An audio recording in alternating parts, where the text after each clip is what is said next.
coming of ages. Um, and that's not just because of AI and quantum computing and robotics, all that stuff. I mean, it is kind of, but in human design, we have a very special thing happening in 2027, which, if you guys are into human design, you've probably heard about. Rave children and the cross of the sleep. And if you haven't heard about it, we can talk about it. Essentially, the Earth goes through these different ages, right? And the age that we've been in for the past 2,000 years has been very much so about infrastructure. I'll take care of you, you take care of me. It's very tribal, it's very religious, right? It's very, you know, there's this energy of planning and community. And we are moving away from that into an age of individuality, into an age of emotional awareness, and into an age where really it's going to be more so about the individual's awakening as opposed to the kind of like tribal rules and the tribal infrastructures and the communities. And so what this means is that, instead of having a police force, we're going to have citizens that uphold the law and standards, if that makes sense. Another way that this is happening is, instead of larger governments, you're going to have smaller governments that are governing themselves. Instead of having religious problems and dogma, we are essentially here to break that dogma and use all of the information, because religion has a lot of information that can be very helpful for us human beings if we can kind of see past the limiting pieces, or the dogmatic pieces, the us versus them pieces. And this is where we're heading. And so, for the people that are waking up, and if you're waking up right now, this is why, is because collectively there's this new wave of children. And who is this? Alexa, I read somewhere that reflectors are meant to raise these new types of children. Yes, because reflectors are hardwired to be the greatest observers.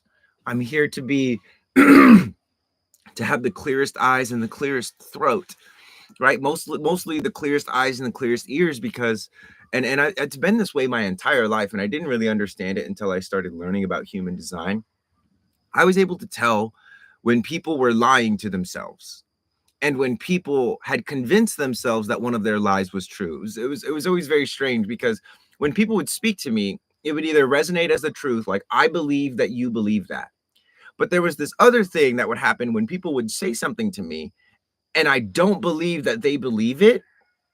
I was able to tune into that kind of stuff. And it was oftentimes I would find I would be very upset, because I'm like, why are you lying to me? And oftentimes the other person didn't even know what they weren't aware that they were lying to themselves, and then by way of that, lying to me. And a lot of you guys, Alexa, you feel the same way. A lot of you guys have probably felt that in your life before. And it's a sense, it's the ability to perceive uh, something that maybe is not physical, although it is physical, and that is very much so how we perceive it. Whether it's the release of cortisol in their system because they know that they're lying, whether it's whatever it is, it's an actual physical thing that you can train your senses to pick up on. It's similar to, have you guys ever seen the show Lie to Me? It's about this. I don't exactly know what his title is, but basically, the dude is a detective, and he reads micro expressions, and he's able to tell who's lying and who's not. And it's a great show because you actually learn a lot about micro expressions and how to read those micro expressions. Um, so it's actually like a very useful show. But the point of being able to read micro expressions and tell if people are lying is really not necessarily so that you can call the liars out, so much as you can position yourself accordingly. I don't like being around liars. I don't like being around cowards. Okay. And if I find out that you're one of those, I'm typically going to give you an opportunity to reconcile that. But if you're not able to reconcile that, I can't have a relationship with you, or at least our relationship is going to be one where I don't trust the relationship. I don't trust you. If you're a liar or you're a coward, you're impossible to trust. You're dangerous. Um, Anyway, totally jumping off their handlebars here. Thanks for the heart, guys. Thank you so much for all those lives. I was just seeing a bunch. We're already at 1,000. It's been like a couple minutes that we've been in here. Thank you guys for the lives. Thank you guys for the shares. I appreciate all that stuff so much. Truly, truly. What just happened? Oh gosh. I got someone on Discord trying to sell me her art. It might be a bot, but let's hush hush you.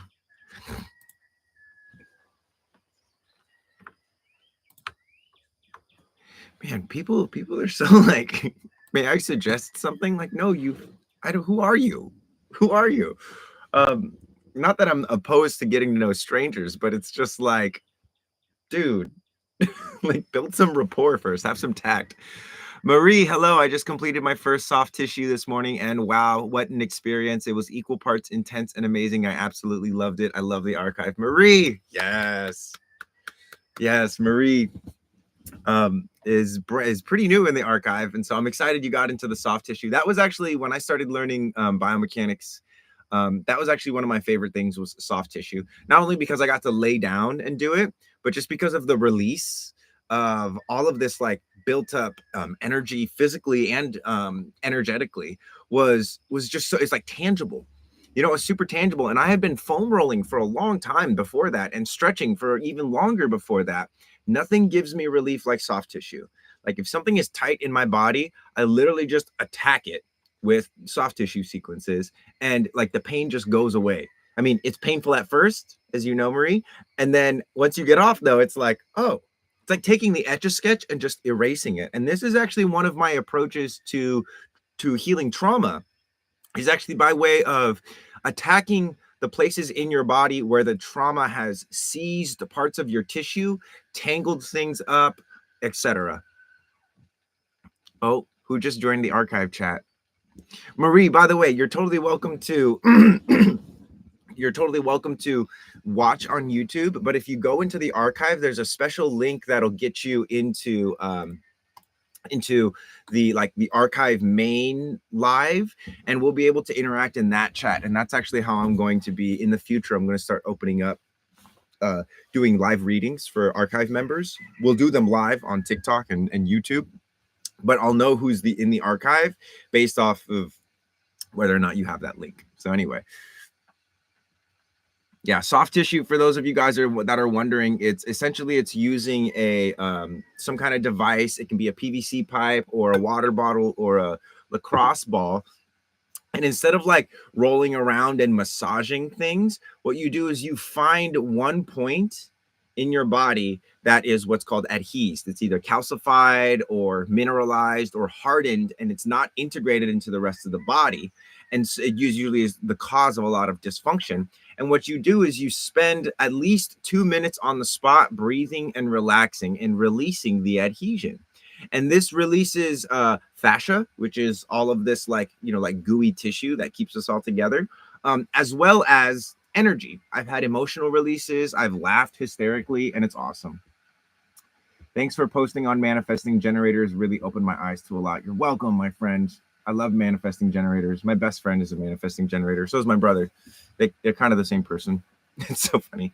I learned about this in Oregon, Healing 5-5. Yeah. So, and this is the thing is there's not anything wrong with using like the impact guns, like the vibrator, guns. Those are good, but there's certain parts that are adhesed, again, that are calcified, that are hardened inside your body. There's certain parts that you cannot get to unless you're able to get through the surface layers. And when you're moving around or there's like impact like that, your body is like, whoa, no, let's not let this in. I just heard about human design today. Apparently I'm a generator. What's the impact of that? So Sam, human design is here to help us surrender to the bodies that we're in. And being a generator means that you have a defined gut. Now, a defined gut is literally defined by the those are called sacral responses and sacral sounds. And so as a generator, before you start to go into human design, because it's a freaking it's like an ocean of information, right? You're talking about the synthesis of the Kabbalah, the I Ching, astrology, and the Hindu Brahmin chakra system all in one system. But what I love about human design is that it's actually very simple. And what I'm talking to you about right now is called your strategy. So your strategy as a generator is to wait and respond with your sacral. So tuning into your sacral sounds. And if like someone puts a plate of food in front of you and it smells disgusting and you're like, ugh, don't eat it. Because if you eat it, you can eat it. You're going to be polite, right? But you're not going to feel good. And this is a small example, but usually what happens is people end up building lives around denying their sacral response. So they'll see someone that they like and they want to connect with. They'll get a ooh, like like I'm generating energy for that thing. And then something in their mind will say, "Oh, you're not allowed to have that. Don't do that." And then you'll suppress that sound. And this is the thing, is whatever you practice becomes permanent. And so if you practice suppressing your sacral sounds, you're practicing suppressing the internal guidance system that you were born with. And that's what being a generator means. And the idea of being a generator and following this strategy is quite simply, you're either going to follow that sacral response and be satisfied, or deny it and be frustrated. So stronger connection with the sacral response is typical within generators. Yeah, so having a defined sacral means that your sacral is like defined by your body and your system. There are beings that have undefined sacrals, meaning these are projectors, manifestors, and reflectors, meaning that they still have sacral sounds, but they can also like feel other people's sacral responses in their body. And so for across the board, it's really important for everybody to have a relationship with all of their organs, all of their centers, not just the sacral. But definitely for generators, having a relationship with the sacral is important. And if you're in a relationship with a generator, if you look at their relationship with their sacral, that will tell you a lot about how satisfied you are and how frustrated you are. Because if they have a poor relationship with their sacral, you're taking on their frustration. Amy, can you talk about manifestors? Yeah, what do you want to know about manifestors? Manifestors' strategy is to initiate, is to inform people of things. Now, there's a difference between the manifestor strategy and the generator strategy, in that for a generator, it may not feel normal at first, but this is the natural way of doing things. What's up, Shaolin Luke? Or Longevity Luke? Um, for the generator, it's a natural strategy, meaning like, yeah, you just wait, your gut does something and you respond. For a manifester, you have what we call an artificial strategy, meaning that your strategy is not necessarily something that's ever going to feel natural for you. But for a manifester, your strategy to avoid anger, which is your not self, and to manifest your signature, which is peace, you have to let people know. You have to be the one to start things. And again, this is like, man, TikTok is like so silly about it's, why are they censoring these comments? They're not bad at all. Um, so manifester again is the strategy is to initiate, which again, it won't necessarily feel natural. That's okay. It's not about feeling natural or feeling normal. It's about your impact. And it's about not running over people that are standing in your way because you didn't want to be too much and tell them to get out of the way, but you still just drove over them. So hopefully that example helped. Now, a manifesting generator is not a fusion or a hybrid, okay? A manifesting generator is a generator with manifesting channels, meaning that you're here to respond with your gut because you have that natural born strategy. And then sometimes you will have moments where you have to initiate something. Right? And that's pretty much it. And same thing with all types. You use your strategy in tandem with what's called an authority or an inner authority, which essentially helps you to balance out. Okay, yes, my gut really wants to do this, but my emotional authority is like confused, or I'm feeling really emotional, or for instance, projectors, I haven't talked about them much, but they're getting invitations, right? And maybe their spleen is like, oh man, like that doesn't feel good, I'm not going to do that, right? But their mind is like, oh, but yeah, let's do that, that'll be great for us, we really wanted invitations and here they are, why are we going to deny them? Essentially what you're dealing with is a power struggle between the body and the mind, right? um body and the mind. And so, like, for instance, a self-projecting projector, and the thing with self-projecting projectors, mental projectors, and reflectors, your ability to ground in the body is going to be more challenging because of all of your open centers or undefined centers in your body. Most people have a motor, a sacral, the spleen, a grounded, like a physical definition in some of their organs in their body. Mental projectors, self-projecting projectors, and reflectors are not those types. So for you, it's even more important that you know how to clear out the interference, that you know how to soundboard, that you know how to use language, not so that you can be understood by someone else, but so that you can understand yourself. As a self-projecting projector, one of your greatest gifts is language. And what you ought to be doing is soundboarding. Right. So if someone gives you an invitation because you're a projector, that's your strategy. What you want to do is film yourself or look at yourself in the mirror and say something like, I've just been invited to blank. I feel blank about it. I'm blank going to do it, or I'm not going to do it. And then like test, like use your language to discern and guide yourself.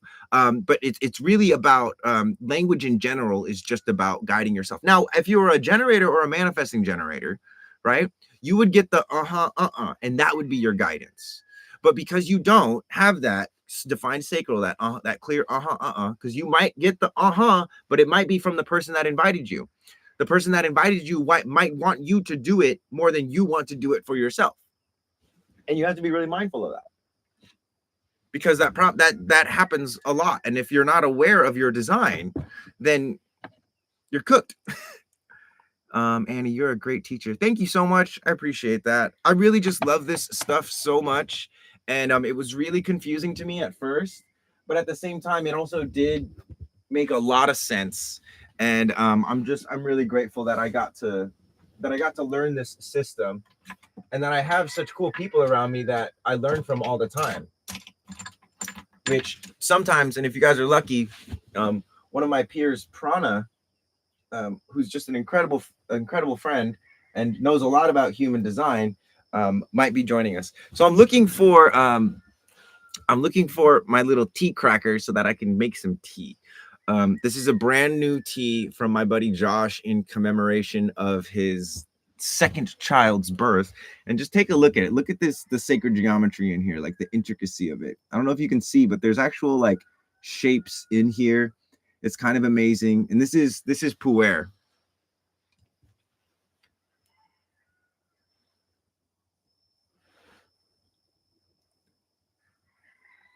So let's see. Love you. Thank you for being you. You're very welcome. How do the types of authority work, and what are the impacts of having different types? So we're each going to have one authority type. There's a hierarchy. It's emotional, sacral, splenic, which is immune system and health, ego, self-projecting or G center, mental, and then lunar. And essentially they just become more and more subtle. They become less and less tangible as you go on. But you're only going to have one. And if you're a generator, you either have emotional authority or sacral authority. Self-projector and a Libra moon, so hard to know what's me and what's others. That's the beauty of it. Like once you get on the other side of, man, it's so hard to know the difference between myself and others. Like there's a beautiful other side of that, because it's like the things that you're not good at, you have two options. You can either be not good at it forever, or you can get better at it. Now, when it comes to discerning the difference between other people's energy and my own energy, that's worthy. That's worth your time. You ought to be very interested in figuring that stuff out and finding techniques and how you say developing discernment, right? It's not like oh, this sucks, because it doesn't have to be that way forever. And something that I'm teaching, I actually have a membership it's not here on TikTok. It's a separate membership, and if you go to the link in my bio, you can get in there. But we're teaching people the somatic approach to human design. So all of this stuff that I'm talking about, these are mental frameworks to help you guys. But really, the true promise of human design is to help you drop from your head into your body. And as for human beings, what that looks like is this. I'll show you.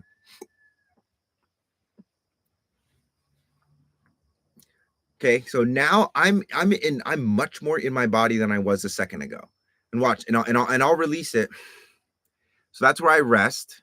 Okay. But if I want to be centered, like if someone's like really listening to me, like I need all of your presence here, I'm not just gonna be like, oh, let me center myself and call in my guides. I'm going to physically inhabit my body.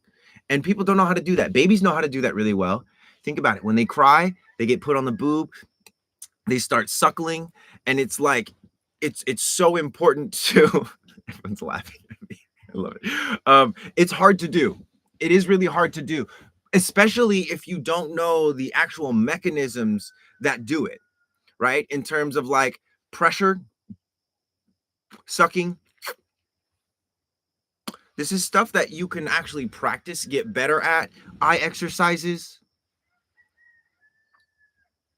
right? And this is all stuff that I teach, and my partner and I teach in the archive. And so this is kind of the new direction that we're heading, because I've been teaching human design probably for about 2 years, 3 years. I've been studying human design for like 10 years. And this is like the next thing, guys.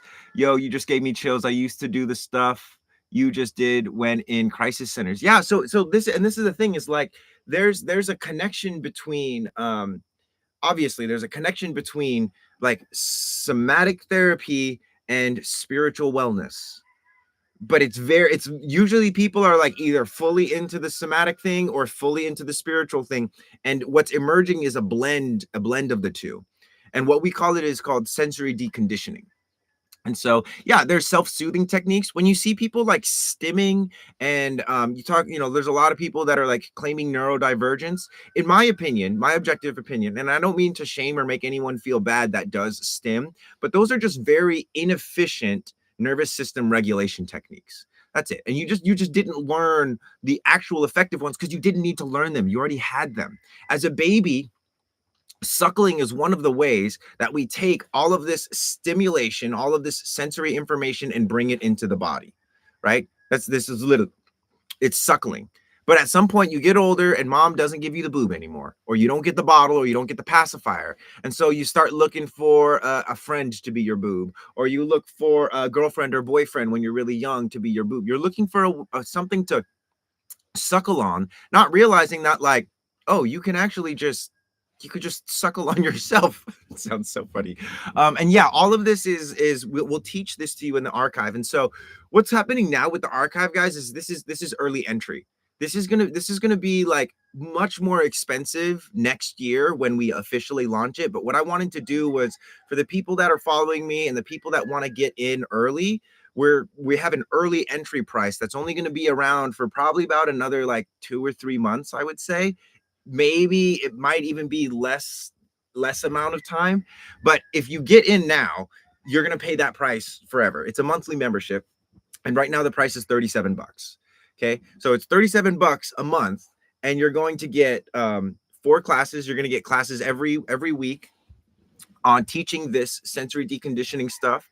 And what we're going to do is we're going to move through the body graph. So you're going to have, look based off of your body graph, you're going to be able to say, oh, I have an undefined head. Let me do the undefined head sequence. Oh, I have an undefined sacral. Let me do an undefined sacral sequence. And so you're going to be able to use your body graph like a map to explore your physical body using sensory mechanics. Amy, so the place you go is you just go to the link in my bio, and that'll take you to the landing page, and you can learn information about it there. But really, it's like you kind of got to come see for yourself. And it's not just a course thing and classes, it's also a discussion page. So if you want help with your human design, that's where I'm going in. And if you're having more specific questions about your design and stuff like that, like I'm taking care of the people that are in the archive. So if you want to get in it, get in it. It's nice to do the online teaching classes. It's safer and targets people individually. Yeah, well, and that's the thing about design, right? Is like there's a lot of information that applies across the board to people. Naturally, it's like that's the whole point of pattern recognition. But in the archive, what's happening, and this is about reciprocity. This is about the law of giving and receiving. And this is something that a lot of people are stuck in, a scarcity mindset. They don't want to let go of something, even if the thing in front of them that they want to grab is the thing that they want. They're afraid to let go of what they have. We're afraid of the unknown. It makes sense. It totally makes sense. But really, what we get to learn here on this planet is that when we let go, when we have courage, and we're because a lot of this system, what's going to happen is I'm going to say, like, look up and swallow. And some of you are going to be like, I can't swallow. What's wrong with me? And it's like, dude, nothing's wrong with you. You just never practiced this. So, duh, you suck at it, right? Or turn your head all the way to the left while keeping your eyes facing forward and swallow. Now puff out your cheeks. Swallow again while your cheeks are puffed out. Some people are gonna be like, I can't keep the pressure in my cheeks. I can't swallow. My neck is seizing up. It takes courage to confront all of these things, but it's much easier to do it, in my opinion, through the physical body rather than like paying a psychologist or taking a bunch of drugs or doing it like a medicine retreat and having to like figure it out all mentally. Top tier Tina. Yeah, it's under a paywall. I can't research and find all the info on its own, like astrology. Like you could find someone else teaching this who's teaching it for free. I don't know anyone that's teaching this for free. I don't really know anyone that's like actually even teaching this, because this is something that me and my partner kind of are developing in our own. But yeah, and this is what I'm saying is like, I was just saying this. It's under a paywall because in order to receive something, you have to let go of something else. And most people are not willing to let go of what they have, whether it's money or a relationship or understanding or a certain view of themselves or a certain ideal of themselves, even if the thing they want is right in front of them. So yeah, there's a paywall. And it's not a paywall. It's a, hey, if you want to enjoy the benefits, then you have to pay for it, right? But if it's just a system that is inherent in reality, why can't I just find info on it? I'm telling you, because people are trying to make it more complicated so they can actually make more money. A paywall is like, hey, if you want this book, you have to buy it. It's yeah, it's just money. So anyway, it's like Buddhism. Yeah, and it's like truly, you could access this stuff for free, like legit. Top tier Trina seems scammy. It's not scammy. It's like it's the same thing as like paying for a gym membership or any of that kind of stuff. It's money. So yeah, it's it's not scammy. I get if you have fear around buying stuff online. I totally get that. There's tons of scammers out there. And again, it's like you can go ahead and try and figure this out on your own. That'll take you a lot of time and probably cost you a lot more money. Or you could learn it from people that I've spent like the last 10 years developing this. And my partner has spent the last like 12, 13. We've spent a lot of time and energy figuring this out for you. So you don't have to. And again, you totally can. That's totally up to you. I do these lives and I drop little pieces here because I genuinely want it. And I could have made this membership like $3,000. That's how much I genuinely think it's worth. For people to be able to free themselves of their senses and to be able to see things more clearly is priceless. It really is priceless. But anyway, I'm going to stop talking about that. Let's see. For me, there's always an energetic exchange. If you don't have the skin in the game, you won't show up. Yep, that's true as well. But what I'm talking about is the archive. It's a new membership that I just launched where we have a somatic approach to human design. So instead of just learning a bunch of information about human design and trying to like put it all together in your head, it's like, hey, do these exercises and use sensation like a flashlight to explore the innards of your body, because the whole promise of human design is that it will help you surrender to your form. And it's really awesome because it really does that from a mental perspective, right? But from a physical perspective, there's not a whole lot of this is what you do, right? It's like a lot of awareness in the traditional human design system, which again is super helpful. But again, what am I physically supposed to do? And this is answering that question with, hey, well, this is how you work on the head pressure. This is how you work on the sacral systems. This is how you work on the G center systems. And the first system we're going to start with is the head, because this is where everyone is stuck right now. Everyone is stuck in the head. Everyone is stuck is in which problems do I need to solve? How do I where's my next form of inspiration? I want to be inspired. And it's like, why? See, dealing with narc abuse, economic abuse, unless you struggle with chronic illness and become bedridden for sure. Yeah. Yeah, and even for people that have like addictions and stuff like that. Like a lot of addictions are not actually addiction to substances. It's a pacifier for the real issue, which is you can't get things out of your head and into your body. That's it. Like literally getting idea. Like if you're overwhelmed easily or you overthink, this is the medicine that you need. You don't need to like go do a bunch of plant medicines, and maybe you do. I don't know, but you don't need to go to another country and like figure it out. Like um you just have to learn how to get ideas out of your head into your body. And so are we going to start with the we're going to start with the head. Yeah. Do you try to go live with me? Hey, I am on my way to a photo shoot. No, I didn't. Did it give you a notification? That's funny. I've got open head centers, and I love that you're starting there. Yeah, it's the practical thing. Yeah. Are we going to start with the head center on Friday? Yes, Matilda. Yes, that's what I was going to say. So we're starting with the head center on Friday. So if you guys want to be a part of this class, again, the membership is $37 a month. Fridays are right now going to be our days, but there's going to be classes every week where you're going to get to learn this stuff and interact with us. Just as well, I have a private, like there's a private chat here that is for archive members that eventually I'm probably going to start doing readings, like live readings for the people that are in the archive. And again, it's like I am trying to exclude people that don't want to pay me. And I'll tell you why. The reason I want to exclude people that don't want to pay me is because if you don't see the value and the value that I'm bringing for the price that I'm offering, I don't really want to work with you, and I don't want to share my secrets with you or the things that I've been developing with you. And it's not that you're a bad person, but it's that you can't recognize what's right in front of your face, or you're not willing to take the risk. And like I said, I'm not going to work with cowards. I'm not going to work with liars. So anyway, beginner friendly. Yeah. At any level, you don't have to know human design.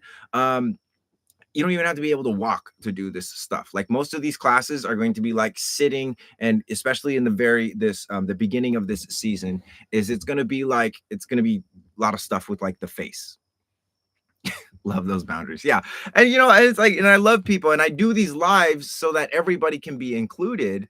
But at the same time, like my MO is not let's include everybody, because that's a lie, right? It's just a lie. Yeah. And would also be that some people aren't ready to receive what you have to offer. Exactly. And I don't want you to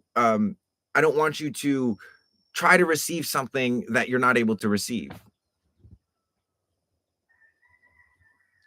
See, unless you can't afford dollars because you're dealing with chronic pain. Look, I'll say this. For anyone that's dealing with anything like that, where like you literally can't work, come have a conversation with me. I'm not out here trying to like grab money. If you're like, hey, I need this shit, but I have no way to pay for it, reach out to me and we'll have a conversation. And I'll be able to tell if you're lying or not. I'll just say that. I'm here to help people, guys. And I'm also here to stop people at the door and be like, hey, actually, you're not allowed in. And they'll go, why not? And I'll say, well, look, this is what we're doing in there, and you're not doing that. So anyway. So yeah, so again, if you are in need, if you're in that position where it's like you can't make money, you're in chronic pain, you're like literally can't do that, DM me. We'll have a conversation. Let's see. Yeah, people these days can pay for expensive shit, good quality content. I think that, yeah, exactly. And I'm trying to keep the community safe from people like that as well, because there is a it's an infectious mind virus. Really, what it is this like, oh, poor me, I'm a victim. Any tips on projectors manifesting? So for projectors especially, y'all manifest best in collaboration. And so typically when people are inviting you, they're helping to supply some level of energy so that you can manifest. Now, that being said, that's not the only way that you can manifest. One of the best ways for a projector to actually manifest without other people is to look at their space as providing and presenting invitations. So it's like my desk for me, even though I'm a reflector, my desk is inviting for me to do work. It's not cluttered with a bunch of stuff. It's inviting for me to do work. And my tea is not happening yet. I keep getting distracted. Let's see. I sometimes do weird things, but trying to start my small business too. Yeah. Yeah. That's funny. I was thinking, I bet he would open to bartering if necessary. Look, again, I'm like here to help people. So it's like the easiest way for me to do that is to just have the monetary exchange. Again, it's not that I'm not open to bartering. That's just so much harder to do. And if I'm going to stay focused on my mission, yeah. Again, I'm not closed off to anything, but generally speaking, again, $37 a month is like, that's lunch in some places. Anyway, I'm gonna get this tea popping off. So let's do that. I need a poker though. What happened to my poker? Guys, I don't know what happened to my poker. That's all right. I'll just use my knife. That's why I appreciate your lives and I send what I can. Yeah, and again, it's like, I really want people to get this information. That's why I do these lives at all. Let's see. Yoda took it. He might have taken it, that little turkey. Actually, that gives me an idea. I think I might know where it might be.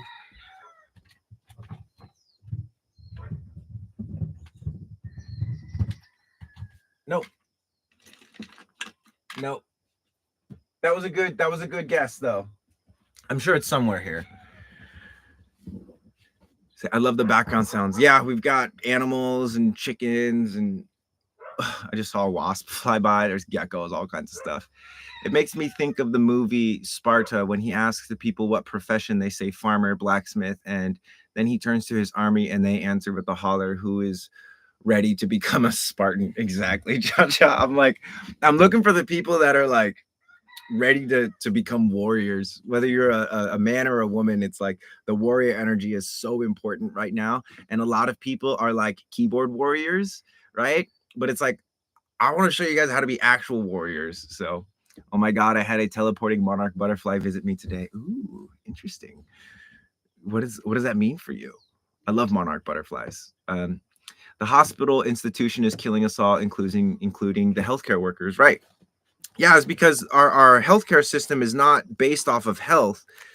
It's actually based off of mishealth. It's based off illness. The focus is on treating illnesses rather than promoting health. And so of course you're going to have more people dying and sick than ever, because we're not trying to make people better. We're trying to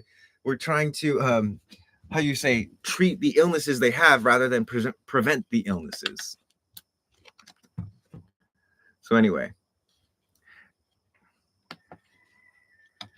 it's under a paywall. Misty Bab, what are you talking about? There's a price to join the archive. Yeah, I've said that.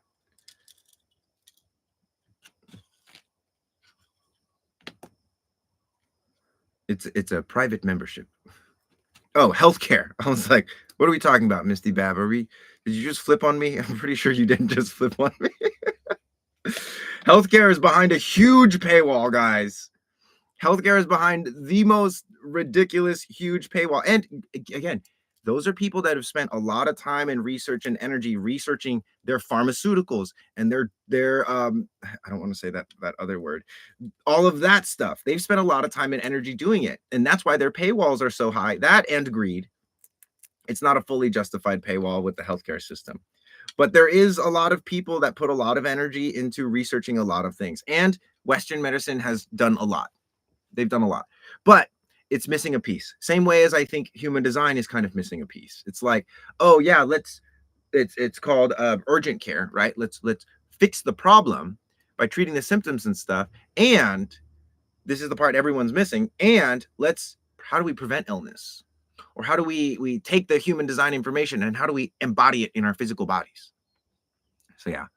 So I mean, I feel like human design is missing physical components, and because it's a very practical system, but it's not necessarily like physical, like something you can physically do every day, specific for your body graph that's going to help you live out your design, other than just following your strategy and authority and being aware of other people's energies and etc. Like, what can I physically do? And the answer to that is you can physically make your senses better, like more refined and sharpened, and you can also practice and open up the channels for nervous system regulation.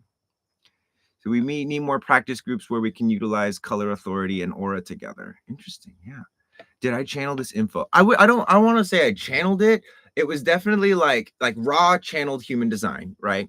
And since Ra channeled human design, a lot of people have taken human design and kind of run with it, right, in their own way. They've made it their own. They've made it make sense to them and to the people that are around them. This is my way of making human design make sense to me and the people that are around me. And so, in a way, it's really a combination of how you say my partner is and I's kind of like relationship. He's a manifesting generator. I'm a generator. Can you quickly overview the membership? I missed the basic info. Yeah, totally. So the archive is based around right now. It's based around what's called sensory deconditioning, which is going to be the use of somatic exercises and sensory strengthening exercises to help you embody your human design and decondition yourself rather than just like all of that mental stuff. Um, there's a discussion. There's other classes that will retrain you in walking, running, and throwing. That's called biomechanics. There's soft tissue, which I was talking about earlier to one of the new members of the archive, which is basically like removing trauma from the body by way of physically attacking the adhesions or the knots in your tissues and your fascia. I'm going to be putting lightsaber courses up there. There's going to be a Reiki course, and it's all going to be included. Like I could make more money selling individual courses to people. I don't want to do that. I want people, and I don't want them to be fragmented in terms of, oh, you can learn this and then you can learn that based off what course you buy. Like, I want people in the membership to be able to access everything. And so this is we'll see if that backfires, but anyway, cannot wait for the lightsaber, of course. Yeah. And it's very much so in the vein of kinesiology, but and again, there's systems, and what human design is that it's a synthesis of systems, right? One of the downsides of a system is that it inherently excludes other things, right? um and so but that's not a bad thing. That's just what happens with systems, right? Like, medical system has excluded a lot of like Eastern methods and modalities that are very, very effective, but because it doesn't fit in with their system and their agenda and what they're trying to do, it's not included. And so human design is there's a lot of systems that compete with human design in a way. um, the platform that it's hosted on, so it's hosted on its own platform, right? It's not like Kajabi or School or any of that. It's hosted on its own platform. So you'll get a link when you sign up. You'll get a link that says, hey, create your account, and then you'll be able to download an app. The email that you'll get will help you download an app that will kind of like be like the pseudo app, so you can access it from your mobile device, and it's just like any other app. Eventually, and probably in a couple months, we're going to upgrade it, and we're going to have our very own app. So it'll be like the archive app on your phone. It'll be branded. You can get notifications when new classes or when lives and stuff are going on. And yeah, it'll be awesome. Like I said, we're in early entry right now. That's why the price is what it is, because it's actually it's an incredibly valuable membership. But again, I wanted to get you guys in early. So yeah, thank you guys for all the interest in it. I'm like really excited about this.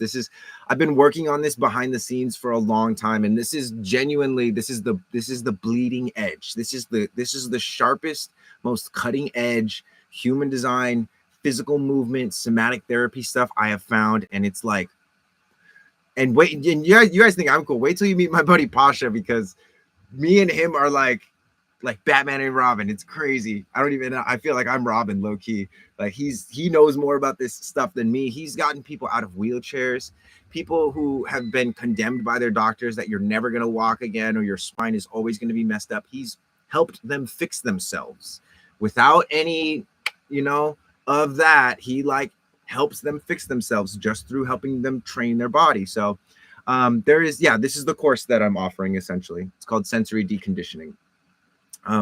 I'm struggle to match my actions with the life I want to lead. How do I find motivation? I keep failing to be the person I want to be. Well, let me tell you a story about someone that I don't really like, but regardless of whether you like this person or not, the lesson remains the same. Thomas Edison invented the light bulb. He failed thousands of times before actually creating a prototype that worked. And when he was interviewed, he was asked about that. How does it feel to have failed 1,000 times in creating the light bulb? And how does it feel to finally create it? And he goes, I didn't fail 1,000 times. I figured out 1,000 ways not to make a light bulb. So Kiwi, my answer to your question is you didn't fail. You found ways not to be that highest self. And let that be, like, celebrate that, because then don't do that again. And if you do that again, celebrate that too, and being like, oh my gosh, that thing still doesn't work. Yeah. And so for anyone that wants to get into the archive and get started, just go to the link in my bio. There is a membership. It's $37 a month. But once you're in the membership, you're going to have access to all the courses. Okay. So the one that I'm talking about, sensory deconditioning, is again the bridge between human design and the physical body. Right. That's the like the premier course that we're putting out there. We have other courses in there, or I have other courses in there that are complementary to that. But the primary thing that we're excited to show you, and we're going to be doing it through, it's like an unfolding, it's like an experience, because it's just that's how it's going to be. That's the best way to do it. Yeah, and the link for that is in my bio. So what is the purpose of learning HD? To heal it? No. So the purpose of learning human design is to help you surrender to the body that you're in. It's to help you synchronize your mental and your physical life. Will you teach different designs? Yes. So it's not design, it's not like you have to be a generator to do this stuff or anything like that. Anyone at any level, you also don't have to know anything about human design to participate in this. Like nothing. You literally have to know nothing other than like having the willingness to do it and the ability to like follow directions. That's all you got to have. Your aura is beautiful. Thank you. I am very how you say, intentional with my aura. How long is it? What do you mean how long is it? Like how long is the course? So the course is going to unfold over the course of 9 weeks. Do you have any advice for open head, ajna, solar plexus beings who keep going into those areas and following directions is hard? LOL. So following directions is actually something that training sensory mechanics and sensory deconditioning in the archive will help with.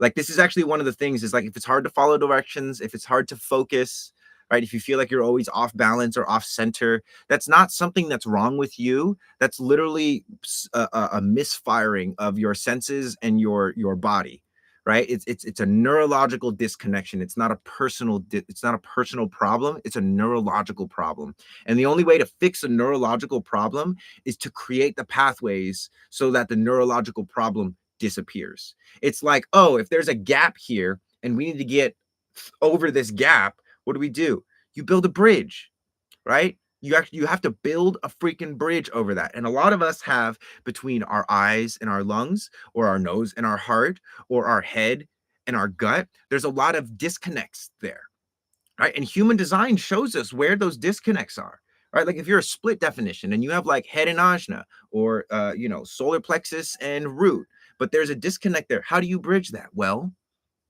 you either find other people, right? Or you bridge them yourself. Have the classes already started? So the first class is on Friday. And then from there, it doesn't matter when you join, because all of the classes are going to be recorded and you'll be able to watch them and you'll be able to go back. If the sacral chakra channel is abused, do we learn how to heal it as well? Yes. And it starts on Friday. I would recommend getting in now though, and maybe starting to try out some of the other courses just to kind of like get your feet wet. Excuse me. And then Friday is going to be the day that we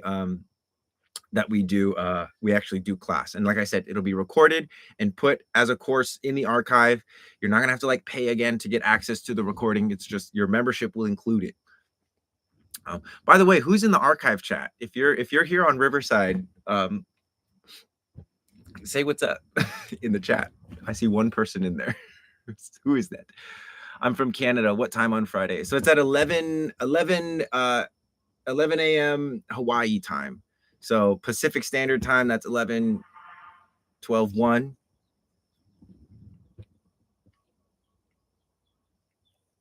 Funny to see what I am witnessing. Okay, run ahead. I'm so chilled. Advice for internalizing and identifying with the openness / not self causes a lot of freak out. Advice for internalizing and identifying with openness / not self causes a lot of freak out. Right. It's so that's like the mental approach to receptivity. Right. It's like trying to have an open mind. And if you have like how you say undefined head and ajna, right? This is something that's really natural for you is you can think the way that other people do. You can adopt their way of thinking. You can also adopt the things that inspire them and the problems that they have to solve. And it sometimes creates this element of crisis because there's moments where it's like you're burning out your energy trying to solve these problems or think in this way. And it's because with your open centers and your undefined centers, you're not supposed to define those things. You're not supposed to be like looking for a defined way of thinking or a set source of inspiration. It's supposed to be open. And Sage of the Sages, let me know more. Say a little bit more because I think you asked something earlier and you didn't. I didn't see the rest of it.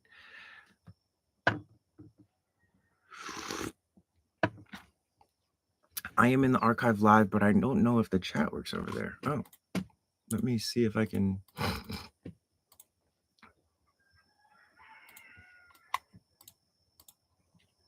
Thanks for letting me know.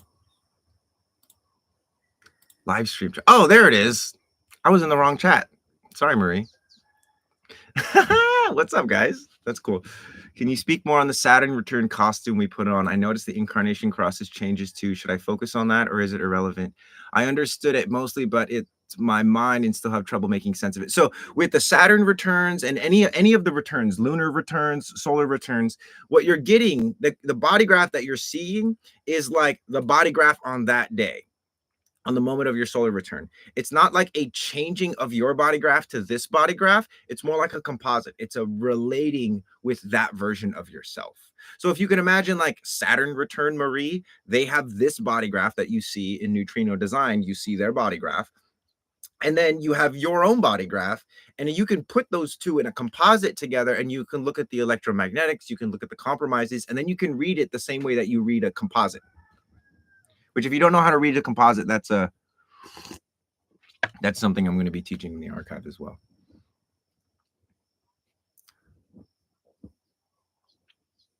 So with what moves through them, and it's a lot, and I've also been very reactive to what moves through them. Okay, I got you, Sages. That makes a lot of sense. As a reflector, I totally feel you. Like when things move through me, before I had already had a lot of like nervous system training. I was raised in martial arts, and so I got punched and kicked in the face and stabbed and cut and all this stuff. And so my nervous system was pretty regulated, but there was a time in my life when I was starting to get into like doing men's work. And I mean, like, it's like 30 dudes and all of them are crying or raging out, or one guy is like going to the absolute depths.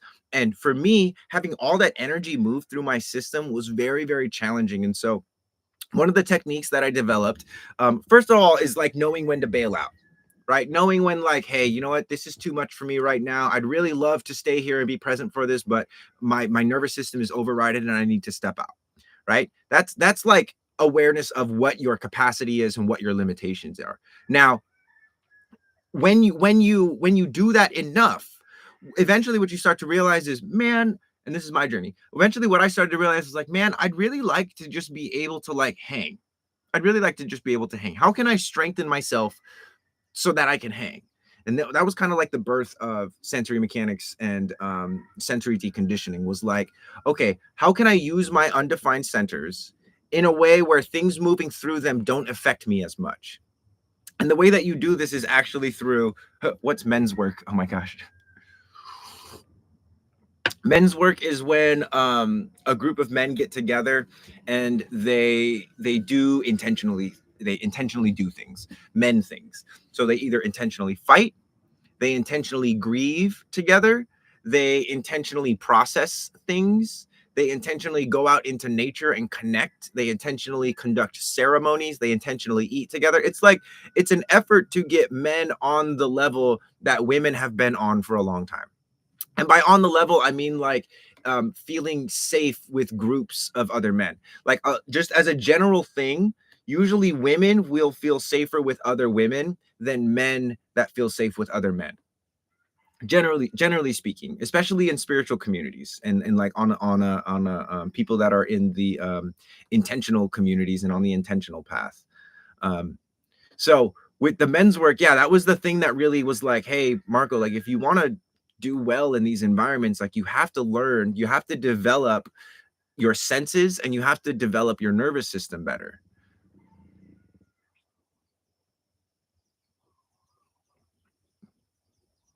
I love that men are doing that though. Yeah, it's awesome. I feel safer with some men actually as a female. I get that. And again, it's a generalization that I just made. But I was speaking to the necessity. God, that's good tea. That's the first cup of this tea that I've had. Josh, you made a good tea, my brother. All right, guys, I'm about to get so zooted. Oh my God, that's good. Wow. That's insane. Sorry, guys, don't mind me. I'm just going in. Brother! Miss you, brother. Miss you a lot.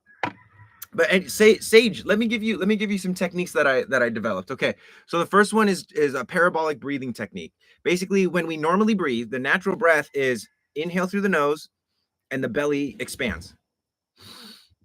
Right? Exhale, and the belly goes in. Inhale, belly goes out. Exhale, belly goes in. That's the natural way of breathing. Doing the opposite is helpful for grounding into the body and for me like becoming more aware of my body and inhabiting my body so that a lot of the energy that moves through my body, it's not happening unconsciously. I'm like here in my body. So the way that you do that is when you breathe in, you suck your belly in, and then when you breathe out, you push your belly out. So this is your inhale and your belly are doing the same thing rather than the natural breath or the normal breath, which is you inhale and your belly exhales or your belly expands. And then when you exhale, your belly contracts. What you're going to do is the opposite of that. So you're going to inhale and your belly is going to inhale and contract. And then when you exhale, your belly is going to go outward. Breath of it's different than the breath of fire. Although breath of fire is using the belly like a diaphragm, that works too to like heat things up and like cook energy. So it's like, for instance, if energy is moving through you and you're getting bogged down, like you're getting low energy, breath of fire is great, which is literally just using the belly like a diaphragm, like,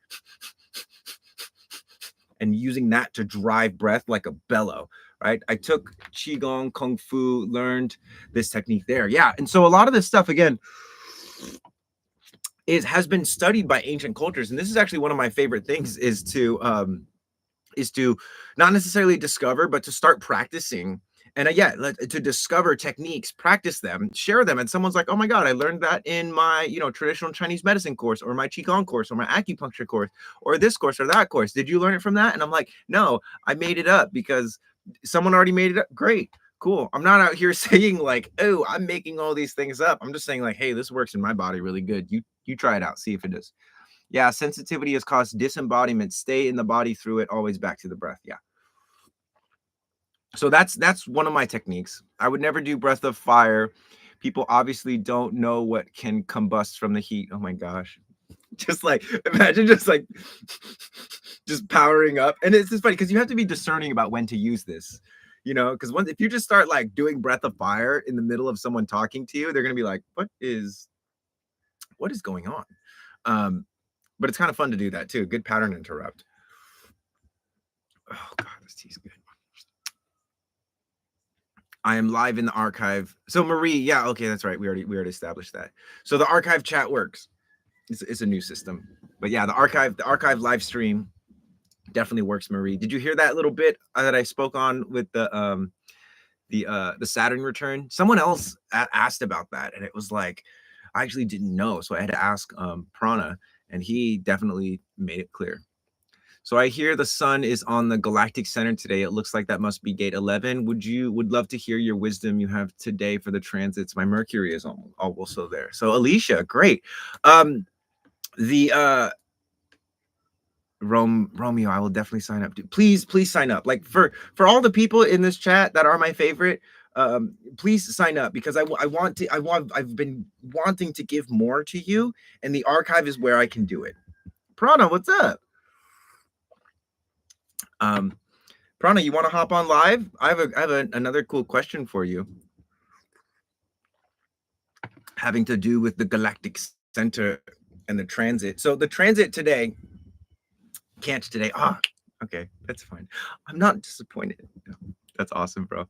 See, this is why I love human design, is because I never feel like I'm burdening my friends who know human design, because I trust them to use their strategy and authority to do what's best for them. There have been plenty of times in my life when I've had people friends who were very unaware of their human design, and it was hard to know if they were going to do something just because I wanted them to do it. I have an influence over people that I've acknowledged and recognized, and I don't like to abuse it intentionally, but I accept that I will unintentionally abuse that influence, and I don't want to. And human design helps me with that. It helps me not to manipulate my friends, because I've had friends that I've asked, hey, do you want to do this? And they're like, and they're generators. They're like, yeah, I can do that. And I'll be like, no, never mind. And they'll be like, well, I said I can do it. And I'm like, no. You said you could do it, but I'm reading your sacred response. You don't have energy to do it. I don't want you to do it if you don't have energy to do it. And they're like, wow, I just really just want to, like, not impress you, but like, oh, I really want to help you out. And I'm like, look, dude, if you want to help me out, be honest with yourself. Take care of yourself for me. So that way, when I ask you something and you actually want to do something, you actually have the energy, I can trust you. Again, I'm not here to work with liars and cowards. And if you can't, if you can't follow a strategy, if you can't follow your authority, you are a coward. And I'll still love you and accept you how you are, but you have to accept that. Is like, the reason you're not doing those things is because it feels safer and more comfortable to just stay the way you are, rather than reveal who you actually are and risk being excommunicated or exiled from your current friend group, or risk losing a relationship with someone that you have a lot of like excitement to be with. Prana, I love you, my friend. Friday is going to be a good day. I'm trying to be brave. It's hard. Yes, it's challenging, but it's so worth it. And to me, trying to be brave and being brave, right? It's like the same thing. It's like having courage doesn't mean that like you win. No, it means that despite the odds, you still push forward. And I appreciate courage. Courage is also admitting when, like, I'm wrong about that, or I don't know. That's courage too. Have the courage to not know. Have the courage to be ignorant, because we're all ignorant. I'm ignorant. You're ignorant. There's a lot of things that we're ignorant of. We're all ignorant of each other's lives and what's going on in each other's lives. Even if you know somebody really well, you're still ignorant of certain things about them. Even if you know yourself really well, you're still ignorant of the things that you don't know, right? There's things you know. There's things you know. There's things you don't know. Like, I know that I don't know how to build a quantum computer. But then there's things that you don't know. And that outweighs, there's a lot of that. So anyway, why do I use food as a coping mechanisms, and how can I stop? So food has to do with getting nutrition into your body. One of the reasons why people develop food exercises is because they're not able to get any information from their sensations down into their body. Again, this is one reason. I'm not saying this is the reason, but if you want help with that, the stuff that I'm teaching in the archive in my membership is going to help with that. Because, for instance, one of the things that we practice is quite literally swallowing, and swallowing in different orientations along with other pressure systems, and getting the entire system to sync up with itself. The reason people have eating disorders or addictions or any of that kind of stuff is because the pressures in their bodies are off, right? They're, by off I mean like they're not synced up with each other. So it's like, if you could imagine having a band, right? Everyone can understand this. Like, you have a band, and normally the band plays together, but let's say your drummer decides to play a different song in the middle of a performance. That's what, like, all these eating disorders, in my opinion, like neurodivergence and all this stuff, it's that. It's like your legs suddenly, when you're walking forward, your legs are like, "Oh, let's walk to the left." But you didn't give it that command. It's maybe it's out of fear, right? Of like, "Oh, if we keep going forward, we're going to run into a hole." But it's like your senses should be able to command your body, right? And it's not control, because you don't control your body, you command it. That's why it's hard to like stop doing things that are bad for you, because you're trying to control your body rather than working on how well can I command my body, and what can I do to make my command of my body better. It's not about controlling the body, it's not about controlling the mind, it's about commanding it. And the difference is this: controlling a boat, right? You can't control the wind. You can't control the sea. What can you control? I can adjust the sails. I can change the rudder. Those are your points of command.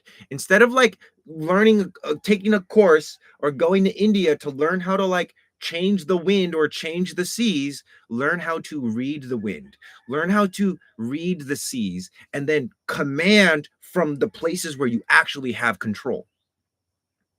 My intentions and foundations and community this year. Thanks for the invitation. Romeo, dude or ma'am, I don't know. I'm so excited to have you in the archive. Parasite cleanse. So parasite, this kind of stuff is not necessarily in my repertoire, but my partner Pasha, literally last year, he did the most gnarly parasite cleanse. And if you come in the archive and ask for it, he'll tell you. It's gnarly, but it's really good. So yes, thank you. I heard what you said. It was also me who asked you on Instagram. I just needed time to digest the info. So, oh, okay, got it, Marie. Great, great. It was a great question, and again, it's like I don't pretend to like know everything about everything. I just know what works, and I know what doesn't work from my own perspective. And if you give the things that I'm telling you a shot and they don't work for you, of course, I'm not going to expect you to I'm not going to expect you to see any value in it because it doesn't work for you. But anyone that actually gives this a shot, like you can't do 28 days of sensory mechanics and sensory deconditioning every day for 20 days. You can't do that and not notice a difference, right? You can't. And if you do it and you don't notice a difference,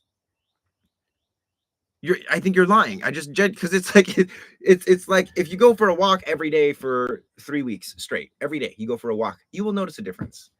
It might not be like, oh, I'm on top of the world, but it's like, oh, maybe I have a little bit more energy. Maybe my knees are a little bit more. There's a different sensation.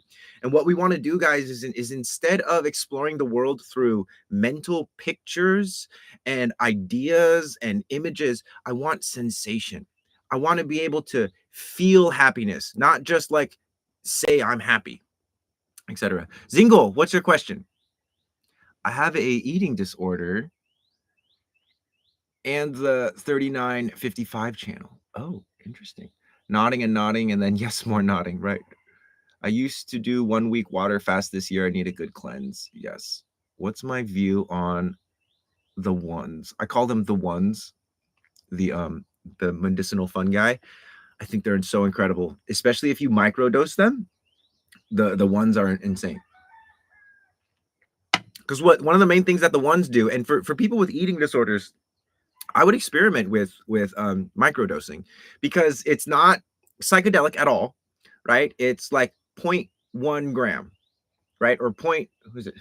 Microdose? Is it 0.01? 0.1. I think it's 0.1. Um, 0.1 to 0.2 is like a microdose. And with I spammed them and had an ego death. If you do like really big doses, those are called heroic doses, that will like melt your brain. You know what I mean? But if you do it in small doses, it'll like help you to the parts of yourself that you're working on and your parts of your minds that you're trying to change. It helps with what's called neuroplasticity. And this is backed up by science. It helps you to dismantle certain neural pathways in your brain that you're focusing on and reassemble them. That's what neuroplasticity is. Dismantle. You can think of it like dismantling a highway and building a new, more efficient highway or more appropriate highway. And the ones help with that. How do you change someone else's negative self-narrative like fear or lack? Paul B, unfortunately, you can't change someone's negative self-narrative. You can feed the narrative that they are worthy and that they're courageous, but you definitely cannot feed the idea that there's nothing to be afraid of.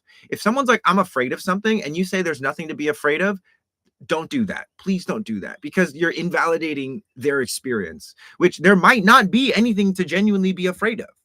But if the sensations are telling them like I'm in danger, and you're like, no, there's no danger here. And they're like, no, but I'm in danger. Okay, don't do that. What you want to do is you want to encourage them from where they're at to help them move forward. So instead of there's nothing to fear, it's look, I know you're afraid, but you're courageous. You can be courageous. You can do this. Like feed that. Feed their ability to get out of the situation as opposed to trying to convince them that they're delusional, right? Because even if someone is delusional, they don't think they're delusional. So how are you going to do this? Again, feed the courageous part. Paul B. Great. And you're a good friend for wanting to know this. But again, hold them to a higher standard, right? Hold them to a higher standard. Maybe be with them a little bit. Like, hey, I can tell you're feeling a lot of fear right now. Do you want to do some breathing exercises with me? So you can help them and get them to see how courageous they are to overcome their fears, right? By doing something like sitting down, like, hey, do you know what box breathing is? No. Okay, let me show you. Box breathing is super simple, and it's actually one of the best ways and most simple ways to calm the heart rate down and regulate the nervous system. It's super simple. You do 4 seconds inhale through the nose, hold it for 4 seconds, exhale through the mouth for 4 seconds, hold it for 4 seconds. Do that with your friend. Paul, yeah, I love that. Thank you. Makes great sense. Acceptance equals understanding equals gentle encouragement. Yeah. Wow, I didn't realize the damage I was doing. We really don't. You know, again, that's why forgiveness is so important, is because I genuinely don't believe that anybody, even if they're like offing people and SAing people, like it's so funny, all these acronyms I have to be so politically correct on this app. Like, I don't believe that anyone is genuinely malicious and evil. I don't. I think people are committing heinous acts against their fellow human beings because they themselves are in a lot of pain, or they themselves are locked into this delusion. And it's actually the psychology of a villain. A lot of these people are genuinely so brilliant, but they're not, they don't have any connection to anyone. And that's one of the most dangerous things, is genius that does not feel connected to anything. It's like Rick from Rick and Morty. Absolute genius, right? Smartest man in the world, but he doesn't feel anything. So anyway, sympathetic activation of the nervous system looks evil, but it's dysregulation we've demonstrated. Right, exactly. And so switching, demonize, yeah. So we've been being able to go between sympathetic and parasympathetic nervous system. It's like how a zebra will go from, okay, I'm eating food. Oh my God, I'm about to be food. Run. Then the tiger gets another zebra, and then the zebra chills out and they're like, I'm good now. Going back and forth between parasympathetic and sympathetic nervous system for animals is very quick. Maybe they do a little shake off, right? Human beings, though, are still running from tigers that were chasing them in the 3rd grade, right? And if anything beyond 18 months, like if you look back 18 months into your past, and if there's anything that's happened more than 18 months ago that still causes fight or flight, right? You want to work on that. And you want to work on it through a somatic lens, not a mental lens. By somatic, I mean you want to be engaging with where the issues exist in your tissues. Yeah. And our society stays heavy in sympathetic. Yep. It's all about being locked into focus, right? Rather than being able to access peripheral. It's all about being, making it happen, get out there, make it happen, rather than like, hey, exist, right? And I get why it's that way. It's because we've been in this age of planning, right? And in 2027, that's going to shift. We're going to go from this age of communities and planning and the way things were to a new way. And it's awesome. Yes, EFT is great for this as well, right? Yep. Tapping. So one of the interesting things about like tapping, and I don't think tapping is bad. I just think that it's like there's in my opinion there's something greater than tapping, which is rather than having the or supplementary, let's say that supplementary to tapping is pressurizing in the stuff that we teach in the archive.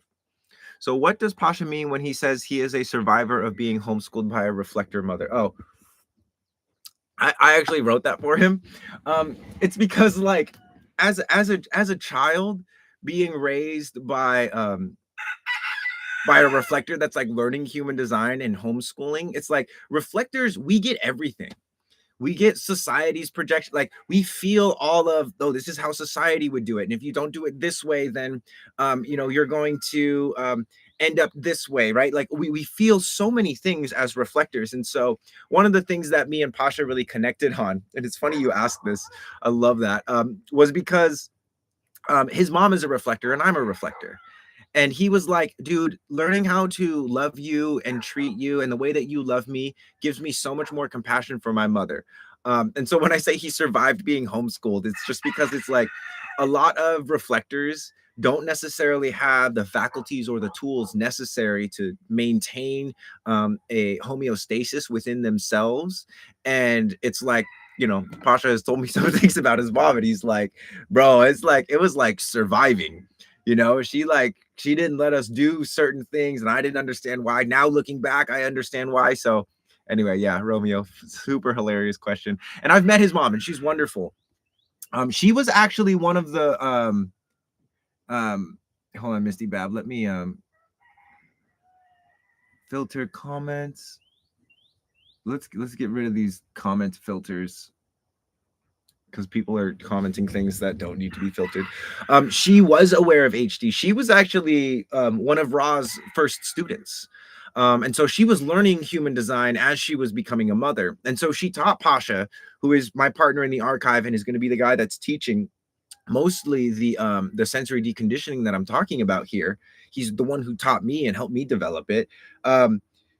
But she was teaching Pasha how to, like, from very young age, how to follow his sacral and listen to his emotions. And she was doing all this stuff teaching him. And yeah, I just made a joke out of it, because it's like if you go to Pasha's bio, it'll say like, survivor of being homeschooled by a reflector. If you look at my bio, it says never seen in the wild without his holsters. We're funny guys, these are my holsters. I keep my phone and my wallet and all my stuff in here. So we're just funny guys. But it does, there are all like real meanings. Like, let me put you guys on real quick. Cha-Cha, you're going to love this. The reason I wear these holsters specifically is because they have precious stones in them. So this is labradorite. Each one of these stones, depending on where they're at, there's 5 of them. You might, if you're out in the wild, and there's 6 if you count the keys. Each one of these stones for me has a very specific mechanism that I'm not going to talk about right now because they're personal. But when I rub these stones, it's the same as if I'm going to like pressurize my head or pressurize my gut or pressurize my hip or my solar plexus or my lungs, or squeeze my heart with my lungs. It's like a button that I press, for instance, like, hey, I want to see things more clearly, or I want to be really grounded because I know this experience is about to be really intense. It's like spiritual armor, this kind of stuff. And it's always on me. Usually when I go out, it's always on me. Not only that, but I never lose my stuff anymore. Because people know if you take this, you're going to get cursed. Anyway, I'm gonna go pee, guys. I'll be right back. Don't go anywhere. Like and share the live if you like and want to share it.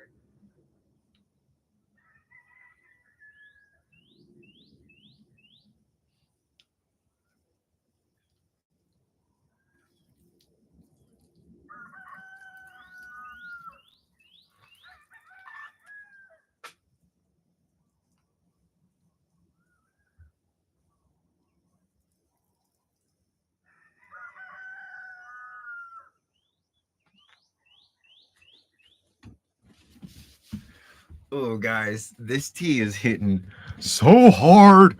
Oh my God.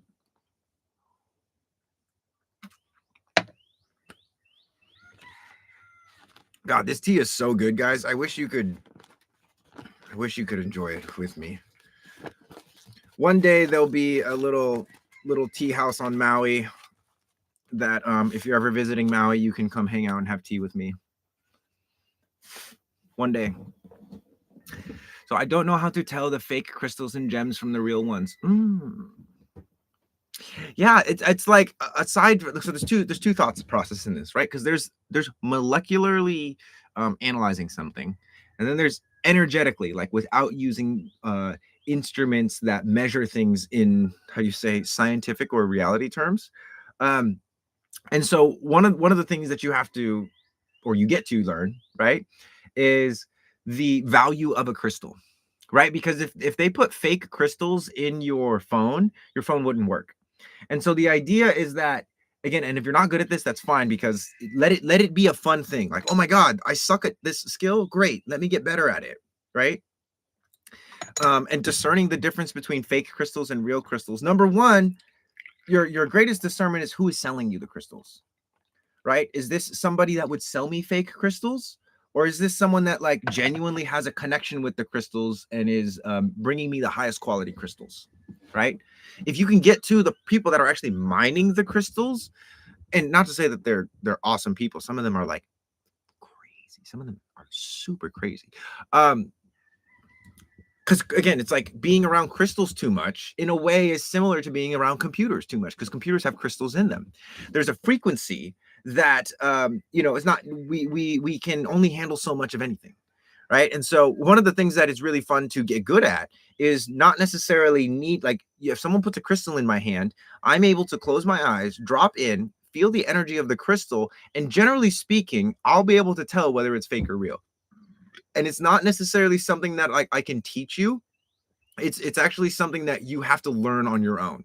Again, I can give you some guidance, but really it's like learn how to be able to look at a crystal and suspend your mental belief, right?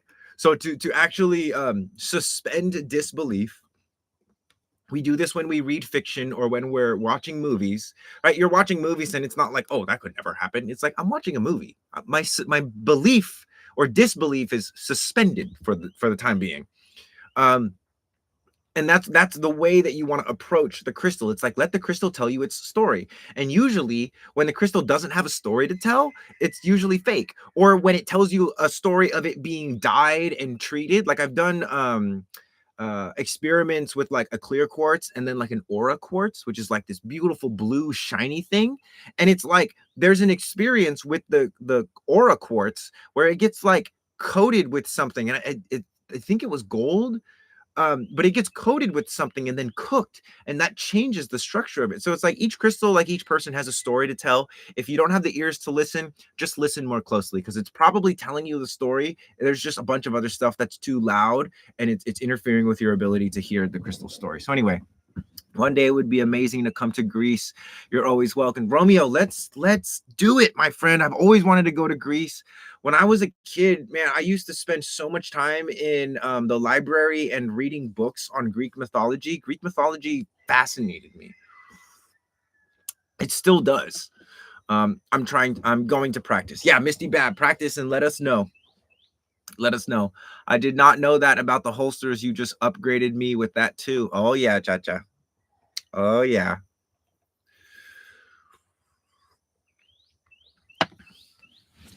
Yeah. Man, guys, this is fun. I don't want it to end, but I am going to have to start wrapping up pretty soon. I got a stacked day of calls ahead of me. but I'm also got my new tea, so I'm very excited about this. I got my brother his report as a gift.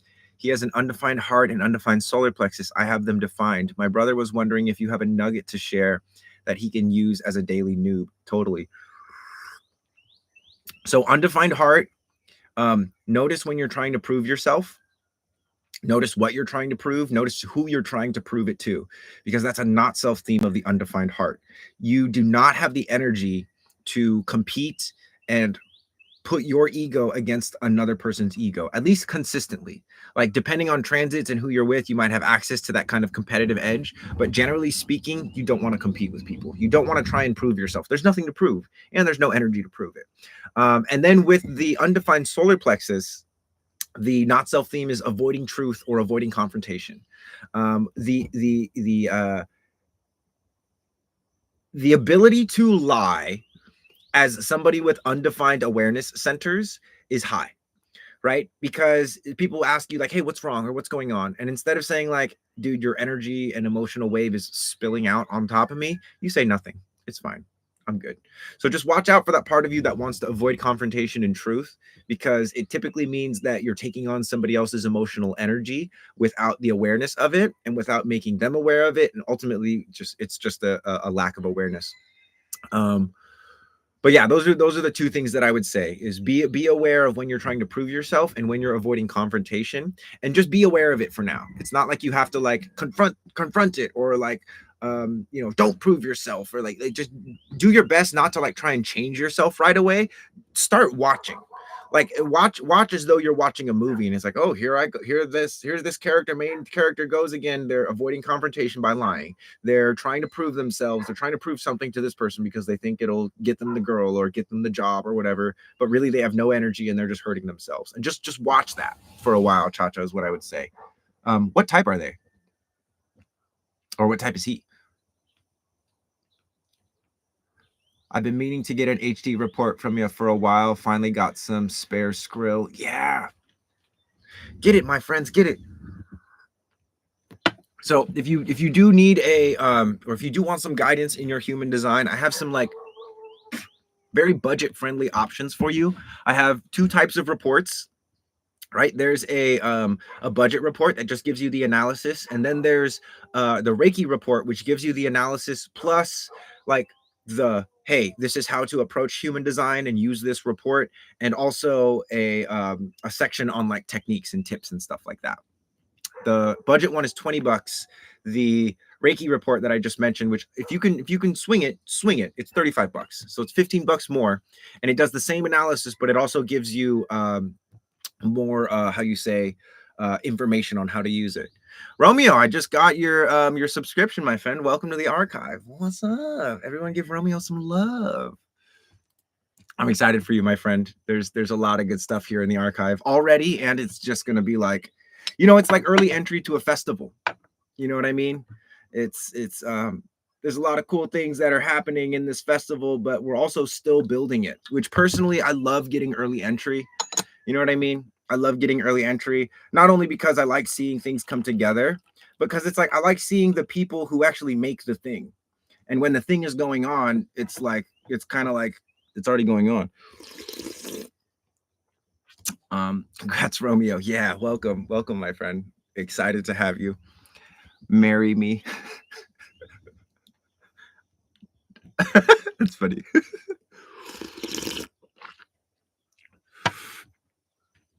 He can't.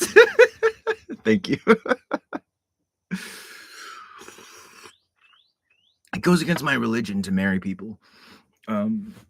No, funny enough, like, not that I don't believe in sacred union, but it's like, how we call like Western healthcare, but you're not really caring for your health. It's more like you're just like treating diseases. Marriage is kind of like that. Like marriage, a lot of people don't understand that marriage and legal unions had nothing to do with love. They had everything to do with power and resources. And so if I had a daughter and you had a son, and we were trying to form an alliance, we could marry our children to each other, and so that way our bloodlines are intertwined. Raven, I just got fired. Oh, what are you feeling? Real quick, I want to flex on you guys. Notice how I didn't ask why did that happen? I asked what are you feeling? Super sweet little like hack if you want to like connect with someone deeper. Because when you ask someone why, you immediately put them up into their brain. Why did this happen? Let me think about it. I did this and they did that. And that could either be um clear or not clear. Steven, yeah, I think your comments are coming through. Partnership and unity instead of marriage. Yeah, I got you, bro. um right, I'm jealous. Yeah, so the reason I ask what you're feeling is because again, I'm very curious of the sensations um that happen when people are in crisis, when they go into sympathetic states, when they go into the like fight or flight. It's like, what sensations are you present to? I'm feeling drained and relieved at the same time. That makes sense. So it's like, where do you feel the drain and where do you feel the relief in your body? Like, is the drain in your throat? Is the relief in your throat? Is the drain in your gut? Is it in your feet? A door closed so a window could open. Or the way I like to view it, it's like, yeah, a door closes and a portal opens.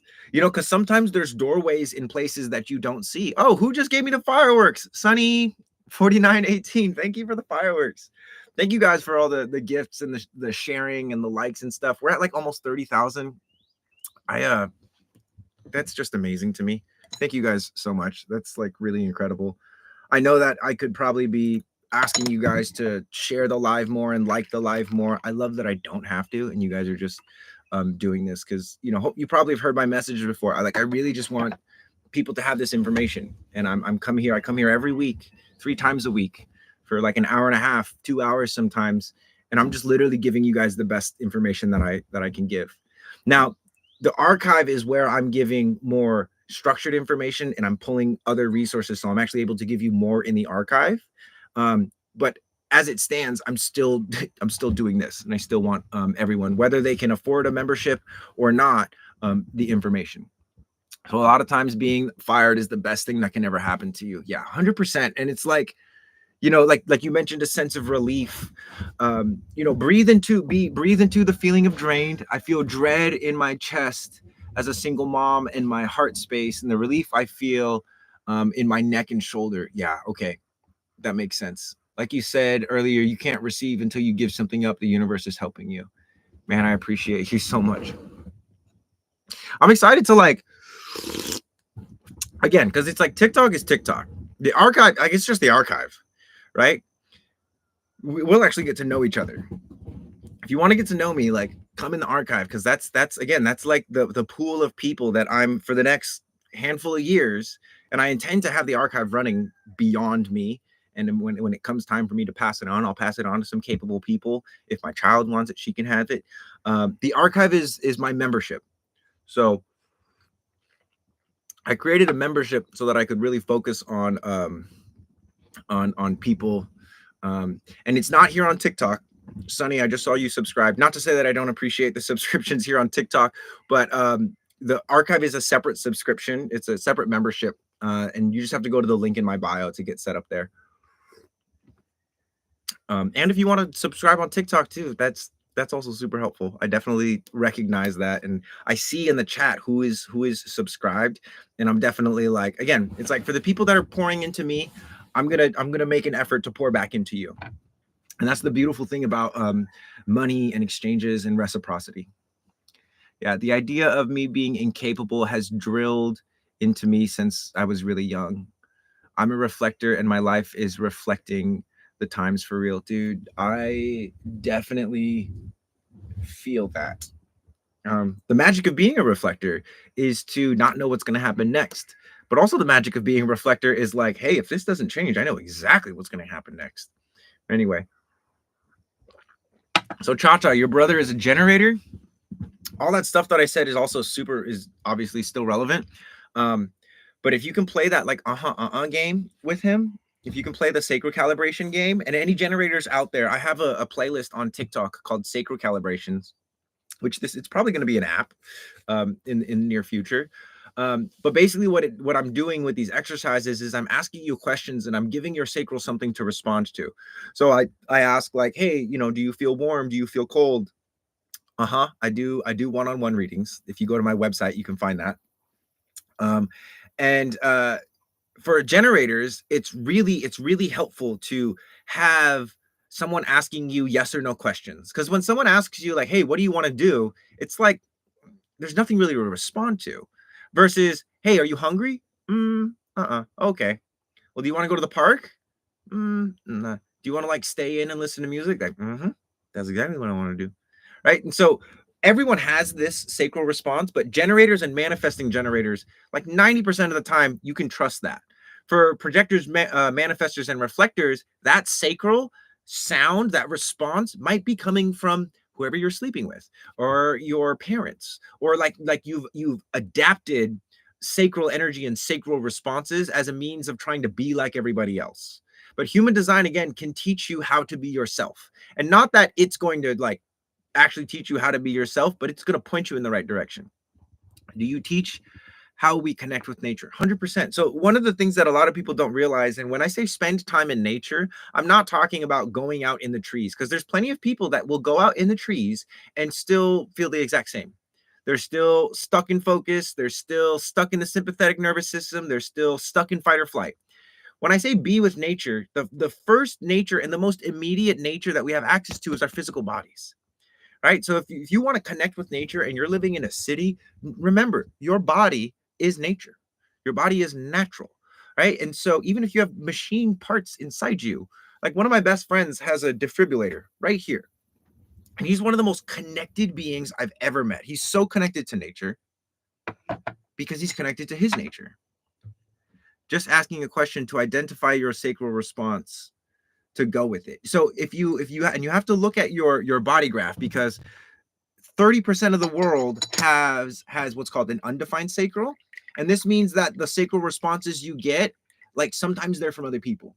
So it's not always go with it. But if you're a generator or a manifesting generator, that's a defined sacral. When you identify the sacral response and you can feel it in your body, you go with it.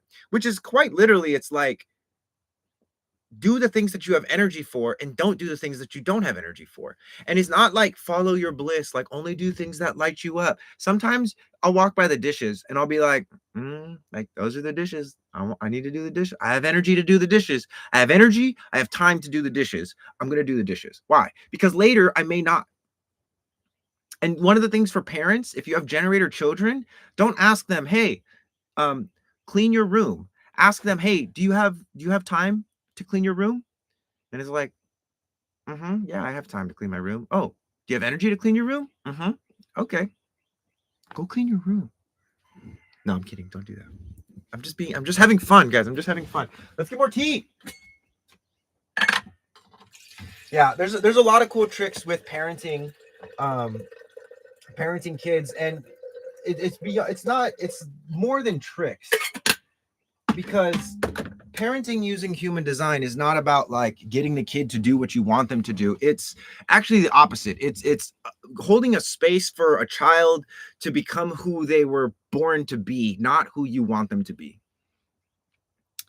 Yes, I have an undefined sacral. Yeah, so again, you want to be really mindful of the, oh, can I like my own live? Oh, that's fun. Anyway, the business industry needs groundbreaking change. Imagine the whole economic system to work on HD. So one of the things that one of my peers told me was that all of the how you say, what you call it, all of the economic systems that we have right now are based in not self activity. Like the way that they sell makeup is they convince people that they're ugly without it, or the way that they sell a lot of stuff is that they're preying on sort of how you say people's not self, people's insecurities. People want to be like other people, and here's the three things people want: they either want power, control, or they want people to like them. Those are like the three and it was called, what was it? It was called the six sermons, right? So as a marketer, or as an economist, or whatever, as a capitalist, if I can show people how my product will give them more control, more power, and get more people to like them, and show them how not having my product will mean that they have less power, less control, and less people will like them, that's how you get people to buy stuff. And it's not just limited to selling objects and getting money. It's also like command and influence. Like if you want to influence people, show them how what you're offering makes them more powerful, and you can use this in a negative, in a manipulative way, 100%. Or it can be used to really enhance people's lives. So anyway, yeah, it's a big idea. And Misty Bab, how do I convince the father of that?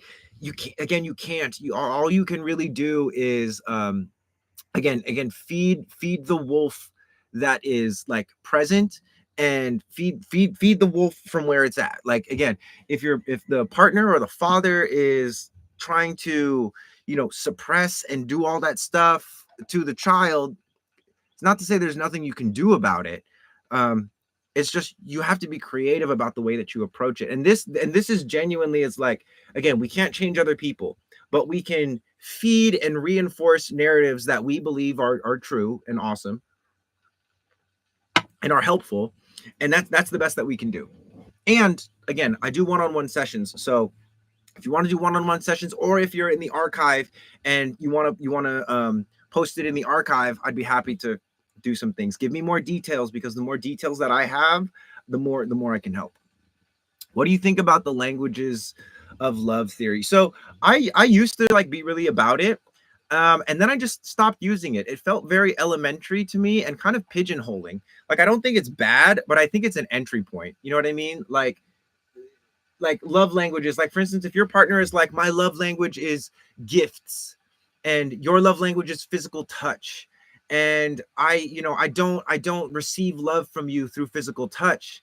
It's like, okay, so now the way that I'm giving and receiving love doesn't work with you. Are we incompatible? And that's not the case, because from my perspective, again, it's very elementary. It's like training wheels. So if you're learning how to communicate with your partner, cool, but go beyond that. You have to go beyond. You have to learn how to let go of these systems. And actually, this is kind of the whole point of the archive, is to actually make human design obsolete. And what I mean by that is make your use of the system obsolete. Like, at some point, I hope and I endeavor to be able to smell your aura, to be able to hear your channels, and taste your not self, as well as my not self and my signature and stuff. Rather than looking at a chart, I want to develop the sensitivity to not need the chart and be able to look at you right where you're at. Because here's the thing, when you look at a body graph, when you look at your own body graph, that's not you right now.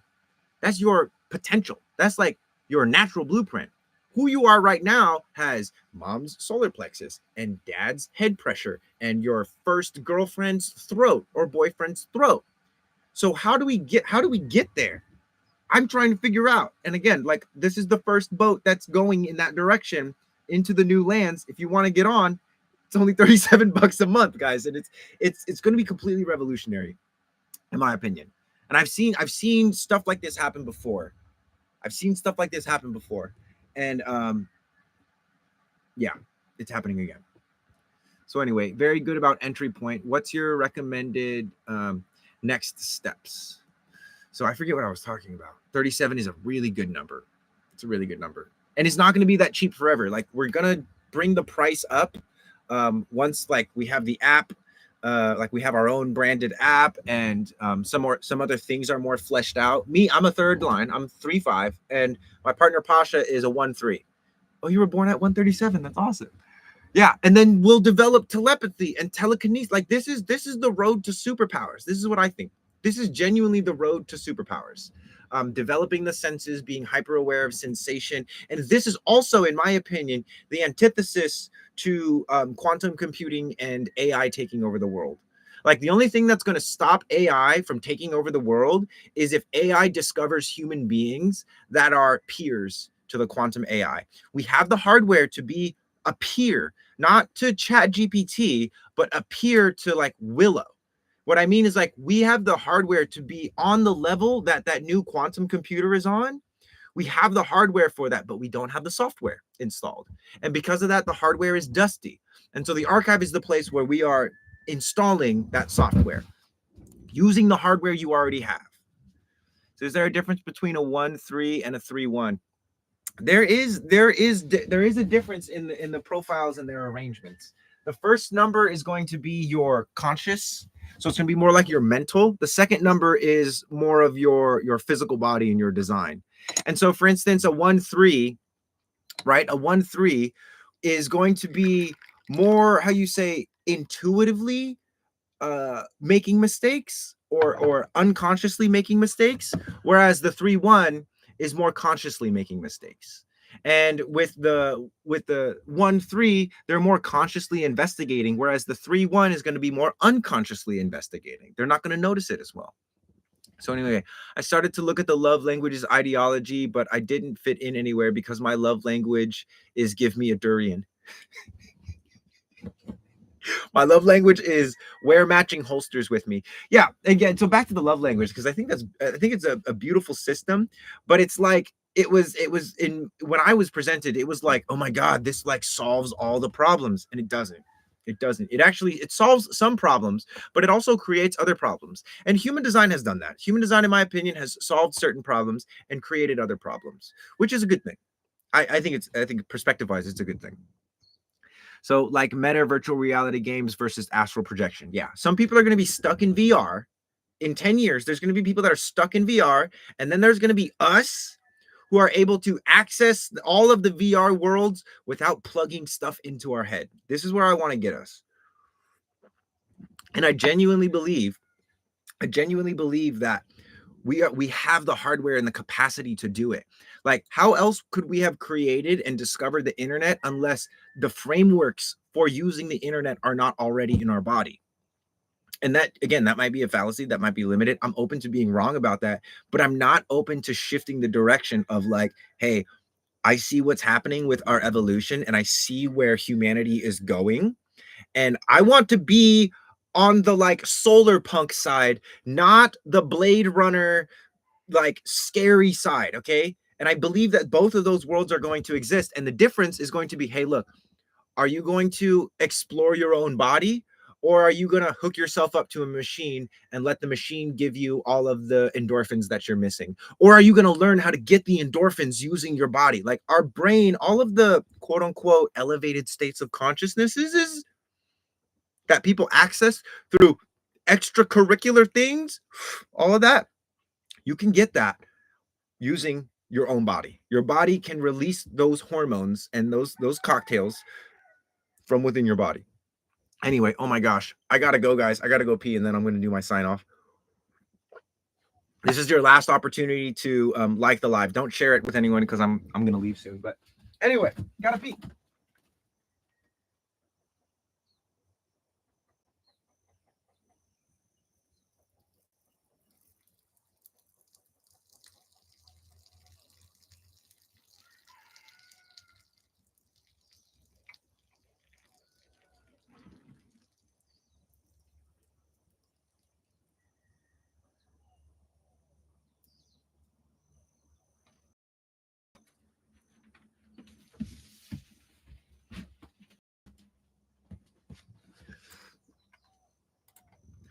I can't really explain it, but the energy you give here is changing mine. My energy has been super low the past months, and since I started following you and your lives, I feel different. Yes, I love that, Marie. Thank you. I appreciate that. That's incredibly flattering and humbling. I'm also not surprised though, because it's like if you're hanging out on live with me and you're being exposed to my energy, like my energy is either going to bring you down or it's going to lift you up. And that depends on the vibration that you're at. And so if you're vibrationally lower than me, I'm drinking tea. I'm a reflector, so I have this ability to kind of like influence things. Um, yeah, thank you for cruising, and I'm genuinely excited to see what happens when we spend a whole year together in the archive. So thank you for that, and I'm stoked. So let's see, if you could describe the world as a reflection of your inner landscape, what would it look like today? Oh my God.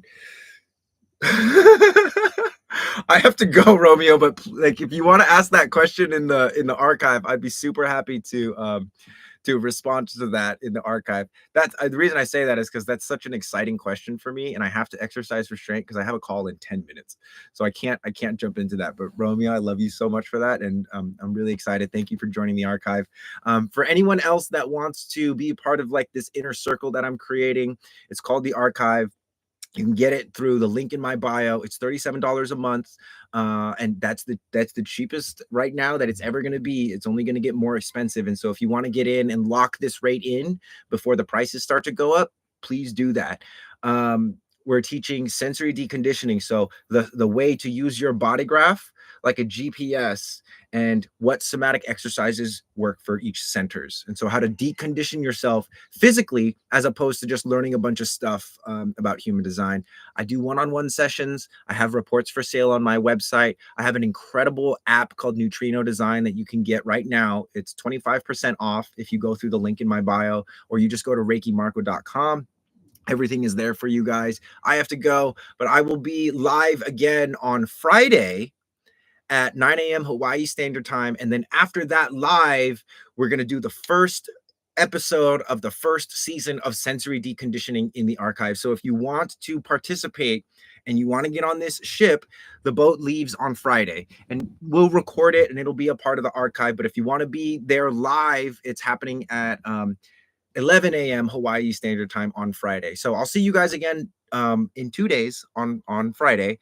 And until then, what's my sign off today? Until then, know that you are loved and that you are worthy of all of your dreams. This is so cheesy. I just really love you guys and thank you for everything. I'll see you again next week or on Friday. Peace.